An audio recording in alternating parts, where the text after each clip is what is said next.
65 அதிகாரம் 2 வசனம்.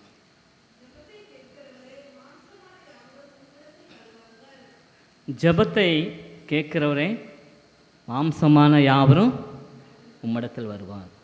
இன்றைக்கி ஆண்டவருக்கு தாவீது ராஜா வைத்த பெயர் ஜெபத்தை கேட்கிறவர். இன்றைக்கி ஆண்டவர் நம்முடைய எல்லா ஜெபத்தையும் கேட்கிறவர், எல்லாருடைய ஜெபத்தையும் கேட்குறவர். ஒருவேளை நீ ஏழையாக இருக்கிற உன் ஜெபத்தை கேட்க மாட்டேன், நீ சிறுபிள்ளையாக இருக்க உன்னுடைய ஜெபத்தை கேட்க மாட்டேன்னு சொல்ல, எல்லாரும் யார் யார் மனம் முகுந்து ஆண்டவர்கிட்ட ஜெபிக்கும்போது அந்த ஜெபத்தை கேட்டு ஆண்டவர் நமக்கு விடுதலை தருகிறார். அநேக காரியங்களில் நாம் விடுதலை அடைந்திருக்கோம். அதனால தான் சங்கீதக்காரனை தாவீது சொல்கிறோம், ஜெபத்தை கேட்கிறவரே, நம்முடைய எல்லா ஜெபத்தையும் கேட்டு பதில் தருகிற ஆண்டவர். என்னுடைய வாழ்க்கையில் அநேக நன்மைகளை கர்த்தர் செய்திருக்கிறார். நன்மையான காரியங்களை சொல்ல வேண்டும் என்றால் இன்றைக்கி ஃபுல்லாக இருந்து சொன்னாலும் என்ன செய்ய முடியவே முடியாது. ஏன்னா 1000 நாள் இருந்தாலும் அவருடைய செய்கைகளை சொல்லுவதற்கு எவ்வளோ நாள் இருந்தாலும் என்ன செய்யாதான் போதாது அப்படின்னு சொல்லுவாங்க. அப்போது இன்றைக்கி நம்முடைய நான் பிறந்ததுலேருந்து இந்த நாள் வரைக்கும் சொல்லணும்லாம் என்ன செய்யலாம், சொல்லிகிட்டே போடலாம். அதனால தான் சங்கீதக்காரன் சொல்ல ஜெபத்தை கேட்குறவரே. அப்போ ஆண்டவர் எல்லாருடைய ஜெபத்தை உங்கள் ஜெபம், என் ஜெபம், சிறு ஜெபம், ஏழை எளியவர்களுடைய ஜெபம், சிறு பிள்ளைகளுடைய ஜெபம், வயதானவர்கள் ஜெபம், எல்லாருடைய ஜெபத்தையும் ஆண்டவர் கேட்குறார். கேட்டு அதுக்கு விடுதலை கொடுக்க. அதனால தான் ஜெபத்தை கேட்குறவரே அப்படின்னு சொல்லி பார்க்குறோம். இதில் ஒரே ஒரு வசனத்தில் ஒரே ஒரு நபரை பற்றி பார்க்க போகிறோம். அநேகருக்கு தெரிந்தது தான். 1 சாமுவேல் எடுத்துக்கோங்க. நமக்கு அன்னாளை பற்றி அநேகருக்கு தெரியும் இல்லையா? அன்னாள் அந்த வசனத்தை முதல்லேருந்து வாசிங்க. 1 சாமுவேல் 1 அதிகாரம்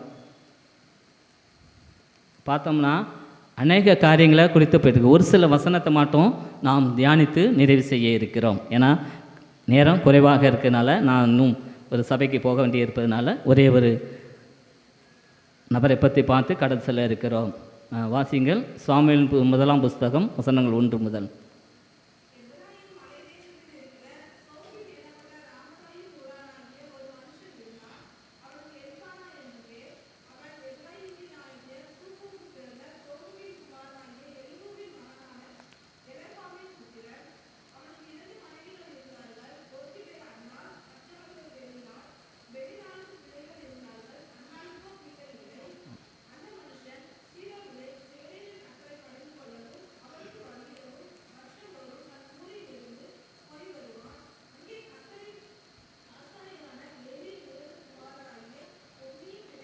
போதும் பாருங்கள்.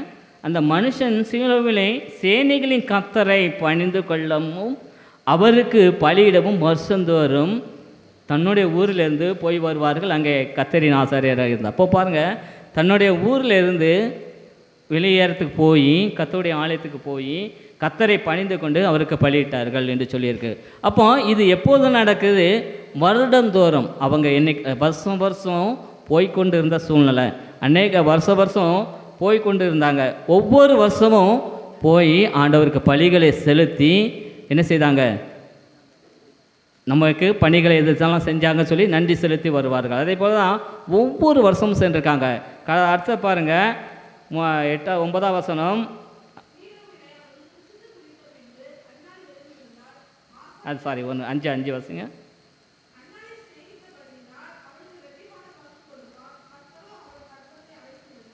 கர்த்தர் அவளுடைய கற்பத்தை அடைத்திருந்தார். அவளுடைய சக்காலத்தை அவளை மிகவும் துன்புறுத்தினார். ஏன்னா இது வருஷந்தோறும் நடக்கின்ற ஒரு பலியிட்டு கர்த்தருக்கு நன்றி செலுத்தி வந்தாங்க. ஒவ்வொரு ஆண்டும் என்ன செய்வாங்க, மறக்காமல் போயிடுவாங்க. இன்றைக்கி அநேக புறமதத்தினர் இருக்காங்க, அவங்களுடைய தெய்வங்களை வணங்கணும்னு சொல்லி என்ன செய்வாங்க, அந்த வருஷம் என்ன செய்வாங்க, ஒரு நாளில் போய் அவங்களுடைய தெய்வத்தை வழிபடுவாங்க. நாம் பார்த்துருக்கோம். அதே போல் தான் இங்கே சொல்லப்பட்டு இருக்கிறது. இங்கே தன்னுடைய ஊரிலேருந்து வெளியூருக்கு போய் கர்த்தருக்கு பலியிட்டு, அப்போது இது வருஷம் நடந்து கொண்டு இருந்தாலும், ஆனால் இந்த ஆண்டில் அன்னாளுக்கு கோபம் அதிகமாக வர அளவுக்கு என்ன செய்ய சக்காலத்தி அவளை மனம் மடிவாக்கினாள் என்று சொல்லி பார்க்குறோம். ரொம்ப மனம் மடிவு. ஏன்னா இப்போ உங்களை யாராவது ஒரு ஆள் ஏதாவது சொல்லிட்டோம்னா என்ன செய்வோம், வேலையில் ஒரு இடத்துல வேலை பார்க்கும், ஏதாவது சொல்லிட்டோம்னா என்ன செய்ய மாட்டோம், ஓனரு அவனுக்கு சொல்லுவதற்கு தகுதி இருக்குது. ஏன்னா அவன் சம்பளம் வாங்குகிறோம், அவனுக்கு அந்த அதிகாரத்தை ஆண்டவர் கொடுத்துருக்காரு, அவனுக்கு அதிகாரம் இருக்குது, அதனால் நம்மளை ஏசுவோம். அதே போல் இன்றைக்கி பாருங்கள், சக்காலத்தி குழந்தை இல்லைன்னு சொல்லும்போது இவள் ஒவ்வொரு ஆண்டும் அவளை மனமடி வைக்கான். ஆனால் இந்த ஆண்டு அதிக வேதனைப்படுத்தினாள். அப்போ அந்த வேதனையின் மத்தியில் எங்கே சென்றாலாம், அன்னால் புசிக்கலை, ஒன்றுமே சாப்பிடலை, என்ன ஒரு துக்கமுகமாக இருந்தாள் என்று சொல்லப்பட்டு இருக்கிறது. அவள் போய் பாருங்கள், 10ஆம் வசனத்தை பாருங்கள்.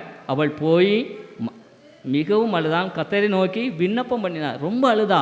அப்போ அவள் எந்த அளவுக்கு மனமடி வாக்கினால் இவன் என்ன செஞ்சிருப்பான், போய் அழுதுப்பா. இன்றைக்கி அநேக பிள்ளைகளெல்லாம் பார்த்தோம்னா என்ன செய்வோம், பிள்ளைகளை அடிப்போம் இல்லை, ஆனால் பிள்ளைகள் என்ன செய்யாது, ஒன்றுமே செய்யாது. அதே போல் ஒரு நபர் நம்மளையோ ஒரு மாமியாரோ யாரோ திட்டாங்கன்னு என்ன செய்வோம், நம்ம பக்கத்துல போய் என் மாமியார் என்ன செஞ்சிட்டாங்க, என்ன ரொம்ப மனமடிவாக பேசிட்டாங்க, எத்தனையோ வேலை நான் காலையில் எழுந்துச்சு அவங்களுக்கு செய்யக்கூடிய பணிகளெல்லாம் செஞ்சிட்டேன், அவங்களுக்கு செய்யக்கூடிய எல்லா வேலைகளையும் செஞ்சிட்டேன், அவங்களுக்கு கொடுக்கக்கூடிய மருந்து மாத்திரைகளை கவனமாக கொடுத்து வந்த சூழ்நிலையும் என்ன இப்படி ஏசுகிறாங்க, என்ன இப்படி பலவந்தமாக ஏசுகிறாங்க, வாய்க்கு வந்தபடி திட்டுறாங்கன்னு சொல்லி நம்ம என்ன செய்வோம், பக்கத்தில் போய் யார்கிட்டயாச்சும் போய் நம்முடைய கவலைகளை கொட்டுறோம் இல்லையா. கொட்டுனா நமக்கு ஒரு மன தெளிச்சி ஆகிறது. ஆனால் இவளுக்கோ யார்கிட்ட சொல்லியலை, கர்த்தரை புருஷன்ட்ட சொன்னால் என்ன செய்வான், நான் எல்லா அந்த 10 பேருக்கும் மேலானும் நான் அல்லவா என்று சொல்லி அவளை தேத்தினாலும் அவனுக்கு தேர முடியாது. ஏன்னா அவளுக்குள்ள ஒரு குழந்தை இல்லைன்னு தன்னுடைய சக்காலத்தை தனக்கு அப்புறம் வந்தவ நம்மளை குற்றம் சாட்டி ஒவ்வொரு நாளும் குத்தி கொண்டே இருக்கிற ஒரு சூழ்நிலையில் அவள் ரொம்ப மனம் கஷ்டா, என்னடா செய்யலாம். ஒருவேளை வேதனை அதிகமான சூழ்நிலையில் ஆலயத்துக்கு போய் என்ன மிகவும் அழுந்தா. அப்போ அவளை எவ்வளவு துக்கப்படுத்தினா அவள் அழுதுருப்பான்னு பாருங்கள். ரொம்ப மனம் வேதனை அளவுக்கு ரொம்ப பேசியிருக்கா. அதனால தான் அவள் என்ன செய்ய முடியாது, துக்கம் தாங்க முடியாமல் ஆண்டவரிடத்தில் இந்த ஆலயத்தில் வந்து அழுது புலம்பி என்ன செய்தார், தன்னுடைய குறைகள் எல்லாவற்றையும் ஆண்டவர் சமூகத்தில் வைத்து விட்டாள். அதான் சொல்லியிருக்கேன், அவள் போய் மனம் கசந்து மிகவும் அழுது கர்த்தரை நோக்கி விண்ணப்பம் பண்ணினாள். அடுத்தது பாருங்கள், சேனைகளின் கர்த்தாவே தேவரீர் உம்முடைய அடியாளின் சிறுமியை கண்ணோக்கி பார்த்து உம்முடைய அடியாளை மறவாமல் நினைத்தரும், உம்முடைய அடியாளுக்கு ஒரு ஆண் பிள்ளை கொடுத்தாள், அவன் உயிரோடு இருக்கும் சகல நாளும் அவனை கர்த்தருக்கு ஒப்பு கொடுப்பேன், அவன் தலையில் மேல் சவர கத்திப்பான். அப்போ பாருங்கள், ஒரு பொருத்தனை பண்ணுறான். அப்போ எனக்கு ஒரு ஆண் குழந்தை தாரும். கொடுத்தாரா கொடுக்கலையா? அல்லேலூயா, கொடுத்தார். ஏன் அவள் அந்த இடத்துல ஆலயத்தில் போய் மனம் கசந்து அவளுடைய சக்காலத்தை எவ்வளவு வேதனைப்படுத்தினா அதற்கேற்றபடி அந்த ஆலயத்தில் வந்து அழுது அவளுடைய குறைகளை எல்லாத்தையும் தீர்த்தா. அதனால் அவளுக்கு அழகான ஆண் குழந்தை ஆண்டவர் கொடுத்தார். ஒருவேளை இன்றைக்கி நாம் ஆண்டவருடைய சமூகத்தில் வந்திருக்கோம், ஏனோ தானோன்னு இல்லை. ஒருவேளை ஒரு மணி நேரம் அரை மணி நேரத்துக்கு முன்னே வந்து ஆலயத்தில் வந்து ஜெபம் பண்ணி பாருங்கள், உங்களுக்கு நல்ல காரியங்கள் நடக்கும், அற்புதங்கள் நடக்கும், அதிசயங்கள் நடக்கும். என்னுடைய வாழ்க்கையில் ஒரு சில காரியங்கள், ஒரு ஏகப்பட்ட நன்மைகள் நடந்தது. ஒரே காரியத்தை சொல்லி நான் நிறைவேற்ற ஆசைப்படுகிறேன். எனக்கு 2 பிள்ளைங்க இருக்காங்க. மூத்த மக படிக்கிறப்போ எங்களுக்கு கொஞ்சம் பணம் கையில் இல்லை, அதாவது இங்கிலீஷ் மீடியம் படிக்க வச்சுருந்தேன், போதுமான பணம் கையில் இல்லை. அப்போது நமக்கு கொரோனா பீரியடு வந்தது, கொரோனா டைம். அந்த டயத்தில் பார்த்திங்கன்னா வேலையுடைய பளுவும் குறைந்து வேலை இல்லாமல் இருந்தது. ஆனால் எனக்கு ஒரு வேலை இருந்தது. அப்படின்ற சமயத்தில் என்னுடைய பிள்ளைக்கு படிப்பு வைக்கிறதுக்கு என்ன செய்து கொண்டு இருந்தோம், ஜெபித்து கொண்டு இருந்தோம். அப்போ என்ன செய்வது அப்படின்னா, ஒரு நபர் என்னுடைய மனைவியுடன் ஃபெலோஷிப்புக்கு பழக்கமான பெண்கள் ஐக்கியத்தில் பழக்கமான ஒரு பெண் ஃபோன் பண்ணாங்க. அவங்க வெளிநாட்டில் இருக்காங்க. ஃபோன் பண்ணி, அக்கா உங்களுக்கு நான் பணம் கொடுக்கணுன்னு ஆசைப்பட்றேன், உதவி செய்யணும்னு ஆசைப்பட்றேன், அதனால் நீங்கள் சொல்லுங்கள் எதுக்கு தேவைப்படும் அப்படின்னு சொல்லுங்கள் அப்படின்னா. அப்படிங்கும்போது என் வீட்டுக்காரே பகிர்ந்துக்கிட்டா இந்த மாதிரி. அந்த பொண்ணு என்னிடத்துல உங்களுக்கு பண தேவை ஏதோ இருக்குது, அதை சொல்லுங்கள் நான் அனுப்பி வைக்கிறேன் அப்படின்னு. அதனால் நான் சொல்லுவேன், ஏமா நம்முடைய இந்த கொரோனா பீரியடில் எத்தனை பேர் வேலை இல்லாமல் இருக்கிறாங்க, அப்போ அவங்களுக்கு தேவையான பணத்தை அவங்களுக்கு கொடுக்க சொல்லுங்கள், ஆண்டவர் நமக்கு ஆசீர்வதிச்சு வந்திருக்காரு அப்படின்னு சொன்னேன். ஆனாலும் அவள் யோசனை பண்ணிகிட்டு இருந்தா. அப்புறம் மறுநாள் ஃபோன் பண்ணி இவ்வளோ பேசினாப்புல. இந்த மதியானமா எங்களுக்கு பிரச்சனை இல்லாமா இல்லை வேறு யாருக்காக கொடுன்னு அண்ணன் சொல்லிட்டாப்புல அப்படின்னு சொல்லி ஃபோன் பண்ணி நான் பேசிட்டு வச்சுட்டாப்புல. பிறகு மறுபடியும் எங்களுக்கு அதுக்காக தான் தெரிந்தது பிள்ளையுடைய படிப்பின் காரியங்களுக்கு தேவைப்பட்டது அப்படின்ட்டு. அப்புறம் ஜெபம் பண்ணோம். ஜெபம் பண்ணி கொண்டு இருக்கும்போது, ஆண்டவரே நான் இனிமேல் என்ன செய்ய மாட்டேன், அவர்கிட்ட கேட்க மாட்டேன். ஏன்னா நான் ஃபோன் வேண்டான்னு சொல்லி வச்சுட்டேன். ஆனாலும் அவன் ஃபோன் பண்ணணும், அந்த பொண்ணு ஃபோன் பண்ணணும் அப்படின்னு சொல்லிட்டு ஜெபம் பண்ணிகிட்டு இருக்காப்புல. ஜெபம் பண்ணிவிட ஒரு வாரத்துக்குள்ளே என்ன செய்யுது, மறுபடியும் அந்த பொண்ணு, நீங்கள் ஜெபம் பண்ணினீங்களா, ஆண்டவர்கிட்ட கேட்டிங்களா, உங்களுக்கு பண தேவை இருக்குது, ஆண்டவர் எனக்கு சொல்லிட்டாரு அப்படின்னு சொல்ல. அம்மா அந்த சொல்லும்போது தான் சொன்னேன், அம்மா என்னுடைய படிப்புக்கு தேவைப்படு, பிள்ளையுடைய படிப்புக்கு தேவைப்படுதும்மா. அம்மா இதை தான் உங்கள் வாயிலிருந்து வரணும்னு நான் எதிர்பார்த்தேன். ஆனால் எனக்கு கோபம், அண்ணன் இப்படி சொல்லிட்டாங்க. இல்லைம்மா அண்ணன் அப்படி சொல்லலை, அதாவது வேறு யாராவது எத்தனை பேர் வேலை இல்லாமல் இருக்க அந்த கொரோனா அப்படி தான் சொன்னாங்க. அப்படி அந்தனே சொல்லிவிட்டு அதெல்லாம் நான் உனக்கு எவ்வளவு ஃபீஸ்ன்னு சொல்லுங்கள் நான் அனுப்பிவிடுறேன் அப்படின்னு சொல்லிவிட்டு அந்த ஃபீஸ், அதாவது 3ஆம் கிளாஸ்லேருந்து 5ஆம் கிளாஸ் வரைக்கும் படிக்க வச்சாங்க அந்த பொண்ணு. அப்போ படிக்க வைத்து 5ஆம் கிளாஸ் வரைக்கும் படித்து முடித்தாச்சு. மகளாம் 6ஆம் கிளாஸ் சென்ட் மேரிஸ் ஹையர் செகண்டரிஸில் சேர்த்துட்டேன்.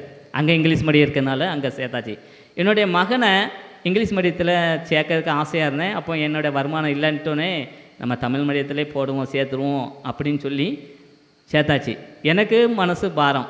ஏன்னு கேட்டிங்கன்னா, உண்மையில் மகளை 5 வரைக்கும் படிக்க வச்சுட்டேனே, அப்படி ஒரு பாரத்தோட.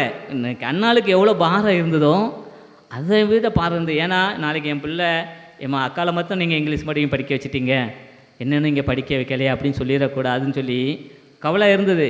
ஆனால் எங்களுடைய சர்ச்சில் காலையில் 5:30க்கு ப்ரேயர் நடக்கும். நான் 5 மணிக்கே போய் பள்ளிபீட தண்டையில் என்ன செய்வேன், ஒரு அரை மணி நேரம் ஜெபம் பண்ணிவிட்டு அந்த 2வது மணி அடிக்கவும் தான் வந்து உட்காருவேன். அப்படி ஒரு நாள் கஷ்டத்தோடு இருந்தேன். ஏன்னா பிள்ளையை வந்து தமிழ் மீடியத்தில் சேர்த்துட்டேன். தம்பியை சேர்த்ததுக்கு அப்புறம் எனக்கு ஏன்னா சேர்த்துட்டேனே என்ன செய்ய, அவன் எதுவும் சொல்லிடக்கூடாதே, ஒரு மனமடிவாக தான், ஒரு கவலையோடு தான் ஆண்டோடைய சமூகத்துக்கு வந்து நின்று. எனக்கு 1 வாரம் கழித்து ஃபோன் வந்தது. அதே பொண்ணு பண்ணுச்சு, நீங்கள் ஆண்டவர்கிட்ட உங்களுடைய கஷ்டத்தை குறித்து சொல்லியிருக்கீங்க, பிள்ளை படிப்புக்காக சொல்லியிருக்கீங்க, ஆண்டவர் என்னிடத்துல தெளிவாக நேற்று பேசுனாங்க, என்ன சொல்லுங்கள்.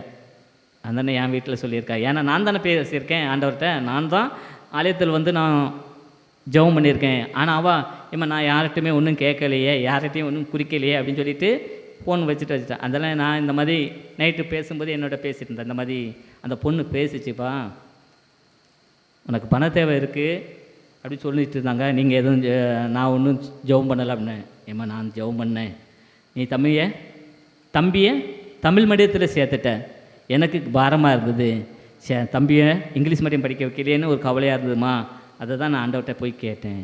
அதனால் இவன் மறுபடியும் 2 நாள் கழித்து இவன் கண்டிப்பாக ஃபோன் அடித்தா, என் அண்ணன் தான் கேட்டிருக்காங்க, தெரியுங்க ஆண்டவர் சும்மா எனக்கு வெளிப்படுத்த மாட்டார் அப்படின்னு சொல்லிவிட்டு அந்த பொண்ணு உங்கள் தம்பியை படிக்க வைக்கிறது 5ஆம் கிளாஸ் வரைக்கும் படிக்க வைக்கிறதுக்குடைய செலவை நான் ஏற்றுக்கொள்கிறேன்னு சொல்லி இன்றைக்கி வரைக்கும் என்ன செய்து கொண்டு இருக்கிறார். என்னுடைய மகனை படிப்பதற்கு ஆண்டவர் சமூகத்தில் ஜெபித்த நிமித்தம் ஆண்டவர் அங்கே பேசி அவள் மூலமாக எனக்கு உதவி வருகிறது. அதே போல் தான் இன்றைக்கி அண்ணாள் கதறி மனம் எவ்வளவு வேதனையாக இருந்தால் அந்த இடத்துல வந்து அழுதுருப்பா. அந்த வேதனை நிமித்தமாக அந்த வேதனையை பார்த்து, அந்த துக்கத்தை பார்த்து, அந்த துயரத்தை பார்த்து அவரோருக்கு அழகான ஆண் குழந்தை கொடுத்து மாத்திரமல்ல, அதுக்கப்புறம் ஒரு 5 குழந்தையை கொடுத்து குடும்பத்தை ஆசீர்வதித்தார். இதே போல் தான் நம்முடைய குடும்பத்தில் என்னென்ன தேவை இருக்கிறதோ நம்முடைய பலிபீடத்தில் வந்து ஜெபம் பண்ணுங்க. ஆண்டவர் உங்களுக்கு எல்லா காரியங்களையும் ஆசீர்வாதமாக தர வல்லவராக இருக்கிறார். அப்படிப்பட்ட கிருபைகளையும் உங்களுக்கும் எனக்கும் தந்து ஆண்டவர் வழி நடத்துவராக. தலைகளை தாழ்த்தி ஜெபம் செய்வோம். அன்பும் இரக்கமும் மனதுருக்கமும் நீதி சாந்தமும் நிறைந்த அன்பின் நல்ல ஆண்டவரே, உண்மை நன்றி நிறைந்த உள்ளத்தோடு உண்மை துதிக்கிறோம், சோதரிக்கிறோம். அப்பா, ஒருவேளை இன்றைக்கி ஒரு நபரை குறித்து பார்த்தோம், அண்ணாளை குறித்து பார்த்தோம். அவங்களுடைய வாழ்க்கையில் அநேக நாட்கள் சந்தோஷமாக இருந்தாலும் தன்னுடைய கணவனின் 2ஆம் தர மனைவி ஒவ்வொரு நாளும் மனமடிவில் ஆக்கினது நிமித்தமாக, அவளை குற்றப்படுத்தி பேசுனது நிமித்தமாக, குத்தி பேசுனது நிமித்தமாக அவள் மனம் கசந்து எங்கே போய் அழுவோம் என்று சொல்லி ஆலயத்தில் வந்து அழுந்த போது அவளை ஆசீர்வதித்து அவர் குடும்பங்களை வர்த்திக்க செய்த நல்ல ஆண்டவரே, இப்பொழுதும் இங்கே வந்திருக்கிற ஒவ்வொருவரும் நீர் ஆசீர்வதித்து பலப்படுத்தி பாதுகாத்து கொள்ள முடியாது ஜெபிக்கிறோம். இவர்கள் என்னென்ன வேண்டுதலோடு என்னென்ன ஜெபத்தோடு வந்து இருக்கிறார்களோ, என்னென்ன தேவையோடு வந்திருக்கிறார்களோ, அந்த தேவைகளை அவர்களுக்கு கொடுத்து குடும்பங்களை கர்த்தர் ஆசீர்வதிக்கும்படியாக ஜெபிக்கிறேன். நம்முடைய கரத்தில் எங்களை தாழ்த்துக்கிறோம், அர்ப்பணிக்கிறோம். இரட்சகர் மீட்பருமாகிய இயேசு கிறிஸ்துவின் ஜெபங்களும் நல்ல பிதாவே.